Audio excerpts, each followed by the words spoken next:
പിതാവിനും പുത്രനും പരിശുദ്ധ റൂഹായിക്കും സ്തുതി, ആദ്യം മുതൽ എന്നേക്കും തന്നെ. ആമേൻ.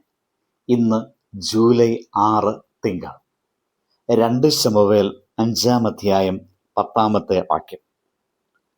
സൈന്യങ്ങളുടെ ദൈവമായ യഹോവ തന്നോടുകൂടെ ഉണ്ടായിരുന്നതുകൊണ്ട് ദാവീദ് മേൽക്കുമേൽ പ്രബലനായി തീർന്നു. നമുക്കറിയാം, കിഴക്കൻ ആകാശത്ത് സൂര്യൻ ഒരൊറ്റ നിമിഷത്തിൽ ഉദിക്കുന്നില്ല. ആദ്യം നേർത്ത ഒരു പ്രകാശരേഖ, പിന്നെ ചുവന്ന പ്രഭാതം, പിന്നീട് സ്വർണ്ണകിരണങ്ങൾ ഭൂമിയെ പൊതിയുന്നു. ഇരുട്ട് അല്പാൽപമായി പിന്തിരിക്കുന്നു. അതുപോലെയാണ് ദാവീദിൻ്റെ ജീവിതവും. വചനം പറയുന്നു, ദാവീദ് ക്രമേണ ശക്തിപ്പെട്ടുകൊണ്ടിരുന്നു. ദൈവത്തിൻ്റെ പ്രവർത്തനങ്ങൾ പലപ്പോഴും മിന്നൽ പോലെയല്ല, മഴ പോലെയാണ്. ഒരു വിത്ത് ഒരു രാത്രി കൊണ്ട് വടവൃക്ഷമാകുന്നില്ലല്ലോ. നദി ഒരു ദിവസം കൊണ്ട് സമുദ്രമാകുന്നില്ലല്ലോ. ശില്പിയുടെ കൈകളിൽ കല്ല് സൗന്ദര്യം പ്രാപിച്ചുകൊണ്ടേയിരിക്കും.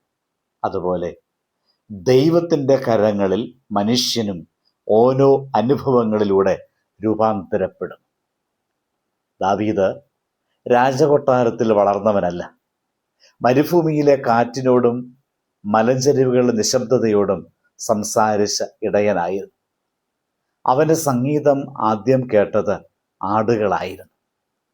അവൻ്റെ പ്രാർത്ഥനകൾക്ക് ആദ്യം സാക്ഷിയായത് രാത്രിയിലെ നക്ഷത്രങ്ങളായിരുന്നു. എന്നാൽ ദൈവം ഒരിക്കലും അവനെ മറന്നില്ല. ദാവീദ് ക്രമേണ ശക്തിപ്പെട്ടുകൊണ്ടിരുന്നു. ഒരുപക്ഷെ ഇന്ന് നാമും ഒരു ക്രമേണ എന്ന കാലഘട്ടത്തിൽ ആയിരിക്കാം. പ്രാർത്ഥനയ്ക്ക് മറുപടി വൈകുന്നുണ്ടാകാം. പ്രയത്നം ആരും കാണുന്നില്ലെന്ന് തോന്നാം.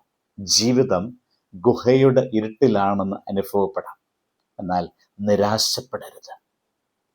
മണ്ണിനടിയിൽ കിടക്കുന്ന വിത്തിനെ കണ്ടാൽ ലോകം പറയും അത് അവസാനിച്ചു. എന്നാൽ ദൈവം പറയും അത് ആരംഭിക്കുകയാണ്. നമ്മുടെ ജീവിതത്തിലും ദൈവം അദൃശ്യമായി പ്രവർത്തിച്ചുകൊണ്ടിരിക്കും. കണ്ണുകൾക്ക് കാണാനാവാത്ത ദൈവത്തിൻ്റെ കൈകൾ നാളെയുടെ അനുഗ്രഹം നെയ്തുകൊണ്ടിരിക്കും. നമുക്കറിയാം, ദാവീദിൻ്റെ മഹത്വത്തിൻ്റെ രഹസ്യം രാജമുടി ആയിരുന്നില്ല. വചനം പറയുന്നു, സൈന്യങ്ങളുടെ യഹോവ അവനോട് കൂടെ ഉണ്ടായിരുന്നു. അതായിരുന്നു അവൻ്റെ ശക്തിയുടെ ഉറവിടം. ദൈവം കൂടെ ഉണ്ടെങ്കിൽ കല്ലുകൾ ആയുധങ്ങളാകുന്നു, ഗുഹകൾ പരിശീലനശാലകളാകുന്നു, പരാജയങ്ങൾ വിജയത്തിൻ്റെ പടിക്കല്ലുകളാകുന്നു. ദൈവശക്തി അളക്കുന്നത് തൻ്റെ സാന്നിധ്യം കൊണ്ടാണ്. മോശയെ ശക്തനാക്കിയത് ദൈവ സാന്നിധ്യമായിരുന്നു. തീച്ചൂളയിൽ 3 യുവാക്കൾ ഒറ്റയ്ക്കായിരുന്നില്ല. 4-മനായി ദൈവത്തിൻ്റെ സാന്നിധ്യം അവർക്കൊപ്പം ഉണ്ടായിരുന്നു. അതിനാൽ ദൈവം കൂടെയുള്ള മനുഷ്യൻ ഒരിക്കലും ഏകാകിയല്ല. നമ്മുടെ പ്രാർത്ഥന ഇതായിരിക്കട്ടെ: കർത്താവേ, എൻ്റെ വഴികൾ എളുപ്പമാക്കണമേ എന്നല്ല, എൻ്റെ വഴികളിൽ അങ്ങ് കൂടെ നടക്കണമേ എന്നായിരിക്കണം. എൻ്റെ ക്രൂശ് എടുത്തു മാറ്റണമേ എന്നല്ല, അത് ചുമക്കാൻ അങ്ങയുടെ ശക്തി തരണമേ എന്നായിരിക്കണം.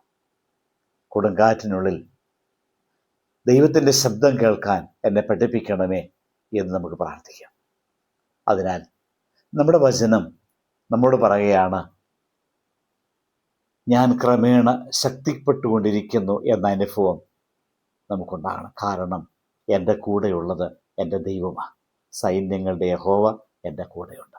ആ സാന്നിധ്യമാണ് എൻ്റെ ധൈര്യം. ആ സാന്നിധ്യമായിരിക്കണം നമ്മുടെ പ്രത്യാശ. ആ സാന്നിധ്യമായിരിക്കണം നമുക്ക് നാളെയുടെ ഉറപ്പ്. പ്രാർത്ഥിക്കാം. കർത്താവേ, ഞങ്ങളുടെ ശക്തി ഞങ്ങളിലല്ല, അങ്ങയുടെ സാന്നിധ്യത്തിലാണ് എന്ന് ഞങ്ങളെ ഓർപ്പിച്ചതിന് ഞാൻ നിനക്ക് സ്തുതി അറിയിക്കുന്നു. ദാവീദിനെ പോലെ എല്ലാ സാഹചര്യങ്ങളിലും അങ്ങയോടൊപ്പം നടക്കുവാൻ, ആത്മീയമായി ശക്തിപ്പെടുവാൻ ഞങ്ങളെ അനുഗ്രഹിക്കണമേ.